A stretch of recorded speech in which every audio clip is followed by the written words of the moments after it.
Hey guys, and welcome back to the Hobby News. Okay, so I thought we'd cover some Infinity today. So we've done some GW, now we'll do some Infinity. And there's some really fun stuff coming out for it. And I started out with the Jing, the Invincibles, and I've got a painting tutorial actually of one of those, of a custom scheme. If I'm really good, I might put the link in this video, or I'll at least put it into the description if you want to see me paint one of those. But yeah, I've been looking around for my next acquisition, and I noticed they're releasing some new releases that are pretty cool, one of which is the Yujing, which is great.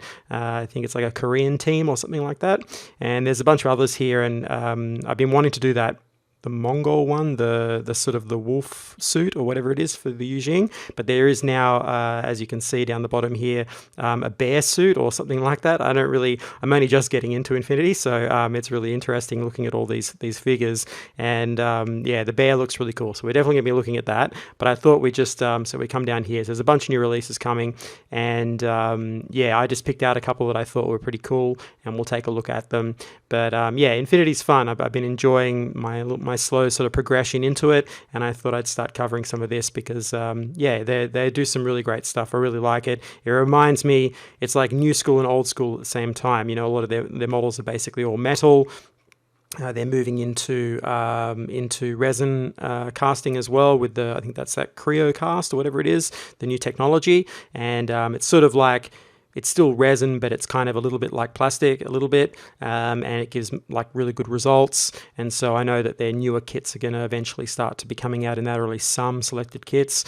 And so it sort of has this new old school kind of vibe going on. And obviously the design is all sort of mecha style and anime inspired, and lots of influences there actually. And with the world and the lore behind it, as I've been, you know, led to believe, is kind of like a sort of a riff on real world cultures and so on, and you know, bringing back, I think there's some sort of AI in the world that sort of brings back or recreates ideas of like famous figures through history and so on. So you get all these kind of interesting modern takes on historical figures and all of this. So it's a really interesting game system, and I'm enjoying getting into it. So anyway, without more waffling on, let's take a look at the first one. So we got Part A, Inquisitor Mendoza. So yeah, this is a really cool idea. So I think one of the factions is kind of a religious inspired faction, as far as I know, and so Padre, I guess, is the way to say that. And you've got these sort of like crusading kind of questing knight looking sort of models, and this is a new one coming out for that. So we'll take a little closer look here. So yeah, what a nice figure. So, you know, nice pose, and these are, they have like larger suits as well, and this kind of like, I guess, human scale suit, but we've got a whole range, and yeah, really cool. I like the colors. I'm big on blues. If you don't know, if you look at the custom Yujing color scheme that I do, it's a deep blue turquoise, a bit darker than this, but in a similar vein actually, the way I've highlighted it up and so on. And then, but instead of greens, I've got blacks as the secondary color.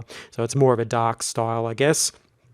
But this is great, you know, like I like all the combination and the separation of materials on these Infinity models. I like, you've got the sort of cabling, or this sort of I guess sort of flexible armor, that this sort of musculature that goes around them so they can move with these hard plates and so on. It's very anime, very mecha, you know, and all of that, and you know, and then coupling with some like soft materials, you know. So you've got these sort of which happens a lot in manga, you know. You get those kinds of drawings where they have this kind of soft material, you know, think like Ghost in the Shell, you know. You've got that soft flexible surfaces, and then the hard edge, and I really like that. I think that's a fun way to design suits and so on, and this is no exception. So yeah, what a fun figure. I'm sure those that I don't know how strong these are, but you know, they look great, right? Who doesn't want to, you know, a questing knight with this sort of vibe? It's pretty cool. So that's great. So we've got that one. Here we go. We can see a nice side view here. See if I can go in. There we go. Yeah, so, nice pose. A lot of these figures, again, have some really nice, I guess, dynamic posing. I like that. But in a very different way to something like GW. So, we're not seeing sort of a lot of in and out. So, GW's technology using the plastics, they do a lot of there's a lot of internal cavities and spaces, but because of their technology, I guess, is a slightly more traditional one in the way they're casting these. You don't get quite as much of that in and out, which I actually like. It makes these easier to paint overall. I've noticed that when I was painting the Infinity models. It does give you that old school vibe of painting miniatures, and so that limitation actually, I think, helps. It's a nice refreshing way to paint, and if you're new to painting, I think these are actually kind of fun to do because of all these little cut lines and so on through the model, it's going to make things like contrast paint and those types of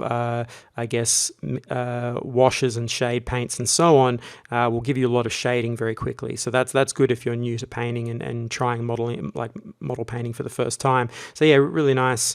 So that's the first one. We'll see what they say on him, see if there's a description here. Okay, so Father Inquisitor Mendoza, the Crusader of the Faith, the flame of the Lord, punishing with his fire the wicked and the damned, the terror of those who harbor evil in their hearts, the nightmare of betrayers and impious souls. Yep. The soldier of God who is always righteous, for he bears. Oh, okay. So it is actually really, really religious here. We've got Jesus Christ in his heart, and his task is just and necessary.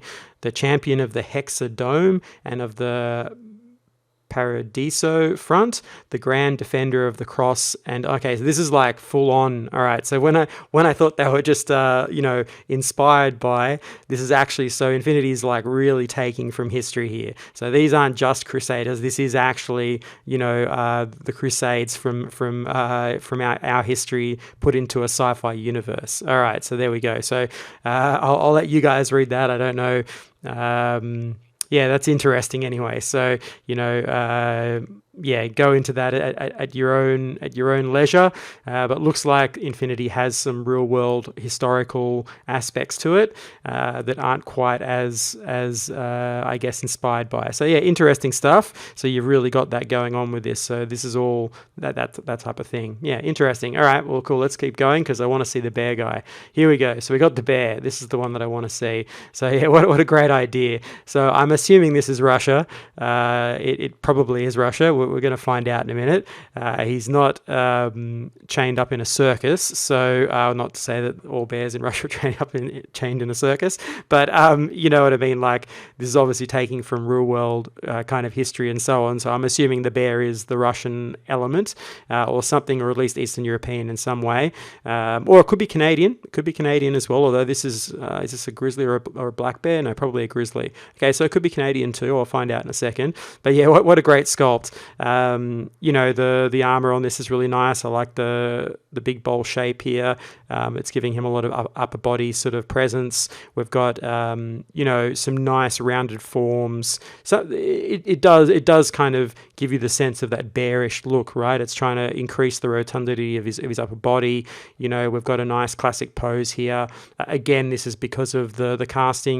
So we've got this sort of classic front. Arm up in the air, but it's all very sort of not exactly 2D, but it's on a configuration that you can create a mold around. Do you see that? See the way the arm and everything? It's all in this sort of one direction, so that you can actually do a mold out of it. At least I'm assuming that's what they're doing. They're doing traditional kind of molding for this. So that's kind of the reason why it's in that pose. But that makes it good. It makes it easy for you to actually like paint this, also convert it. The arm is quite easy to be, changed and shaped how you want. You could easily do some little putty work and so on and give yourself a unique look for this one. But yeah, I like this, the collar around the head there. I think the wolf one, the Jing one, is a similar vibe. It has this kind of like thick collar, and again, different materials going on. We've got a sort of padded surface. You've got the the fabric here, and then you've got your hard plated surfaces as well. So yeah, really good. I really enjoy this. I want to know what the backstory for this one is, because he seems pretty sentient. He seems like he knows what he's doing. So we'll see whether it's Canadian or Russian. Let's just have a look. Hopefully there's nothing too I guess too traumatic or political in all of this. So sorry if anything that I'm saying yeah, it doesn't sit well with you or whatever. It's not me. This is Infinity. I'm just letting you know that it exists. So there are numerous stories, legends of the Ariadna, I don't know how to say that, border that speaks of something else I can't say, aberrations. Okay. Oh, this is Russian. Okay. In Russian, such as a wild bear pods, antipod bear hybrids. Okay, even larger and more brutal than the golden bears that some tribes use as beastly war machines. And if that something, whatever that is, planet has created the dog warrior, why would it not create? Okay, this writing, obviously, Corvus Belli isn't I guess native English speaking. This is coming from another part of the world, so they're obviously the writing is a little disjointed here, but you get the idea. So this is a Russian bear. Okay, so we're in Russia, and this is the Russian bear, but it's pretty cool. I'm probably going to end up picking this up and painting it just because it's hilarious. I really like the look of this. So and it looks like, because of all those cut lines and everything, it's going to be really fun to paint. So probably look out for a video on my channel of me painting this, because that's really fun.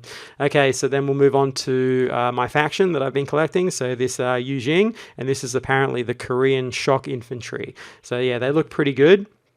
I like the look of this, and I like how they come with a little pet class. So I'm a big fan of that.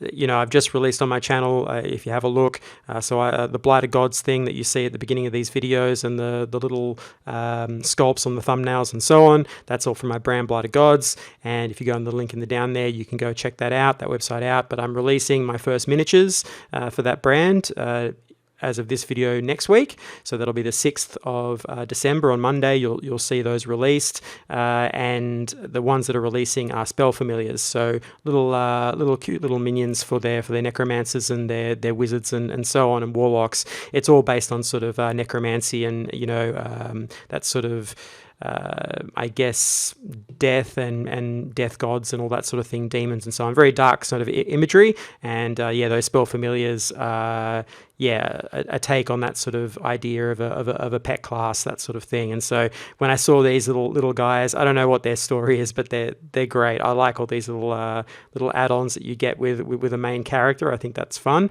And the other one that I got, the Invincibles, they had that, and it looks like these Korean ones also have it. So that's really good. And I love the addition. This feels like really unique. So it's not just like a variant on the other ones. You're getting, this really nice padded, again, this collar, I really like it. And then you're getting this sort of, I guess, stitched padding all through here, which is unique. I haven't seen on any of the other models, so that's a really lovely addition and gives them a different feel. And so, because it's hard sometimes, I'm a sculptor, obviously, from what I've just said, you should realize that. If you don't, that's I sculpt all the stuff for Blighted Gods, and when you're doing hard surface like this, to get these kinds of forms, I don't want to use the word generic because they're not, but a lot of modern sort of mech suit stuff has this type of idea, very sort of hugging forms, bodysuit type of idea, multiple plates, interlocking plates, you've got this sort of musculature going on. But to get something unique out of it and get it different is very hard. That's a hard thing to do, to have a unique look. And I feel like they've nailed that with these. These really do feel different from the others. And, depending on how you paint them and what you want to do with this fabric, you get some unique and interesting looks. So I think that's definitely commendable from the sculptor and the designers to come up with something different for these ones. And I do kind of feel a Korean vibe coming from them. The colors as well, that's something that's helping to do that. This sort of red and the white, and that sort of helps. You see these type of colors a lot in a lot of, I guess